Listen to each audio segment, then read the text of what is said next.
भनेको कति छ कसको हजुर कसको भनेको मेरो अनि बच्चा त बिहे गरेको थिएन बच्चा जन्माउनु नगरेको म त अझ 6-7 वर्ष नगर्ने ठिकै हो हामी त्यही त हो नि अब 5 वर्ष त यहीँ बसिन्छ फर्किन्छ बिस्तारै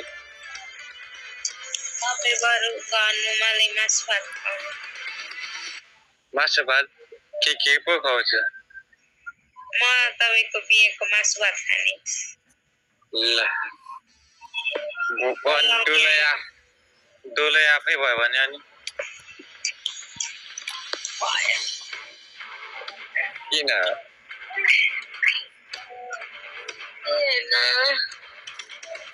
बोयफ्रेन्ड होला फेरि अहिले